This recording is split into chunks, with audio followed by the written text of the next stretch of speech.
This is really quite groundbreaking research we conducted with YouGov, interviewing thousands of people across the UK.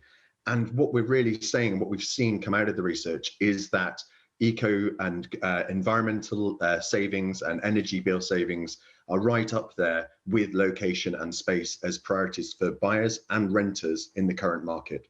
Yeah, but one would think that consumers aren't necessarily flush with cash right now. I mean, and a lot of these homes are quite costly, right? I mean, to get that investment into a household, whether it be in the form of solar panels or other means and ways, means that you're going to have to put out quite a bit, whether it is rental or purchasing a home.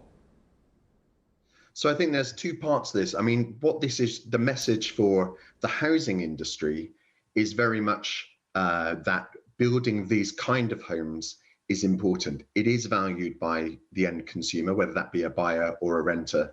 And so when you're building a new home, it's not really good enough just to get to the minimum standards. What we really should be aiming for is cutting edge net zero or close to net zero standards that will enable people both to live out their environmental commitments, but also to save energy and to address that cost of living crisis. As you say, people aren't flush with cash at the moment.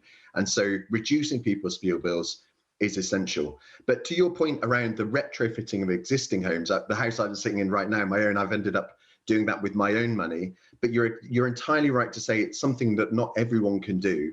And so it is really important that government works collaboratively with the big financial companies like Legal & General, who are stewarding millions of people's pensions and can fund this kind of retrofitting activity, and the likes, the people who can deliver it in homes across the UK, to enable this to be something that is inclusive, that's achievable for people across the country.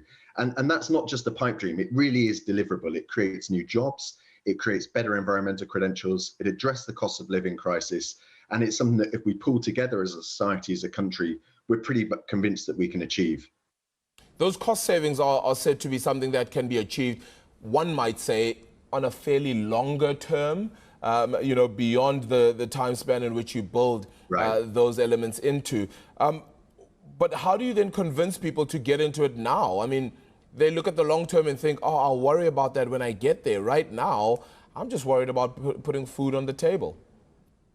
So that's a really important point you've drawn out there. It needs the right type of investment if we're going to create this type of housing that society values.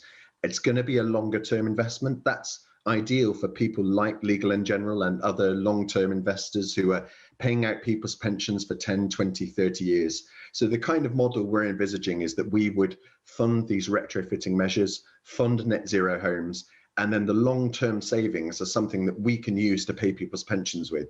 So there's a really perfect match there. It's not going to make you a quick buck. It's not going to be one of those things you see the benefit of overnight.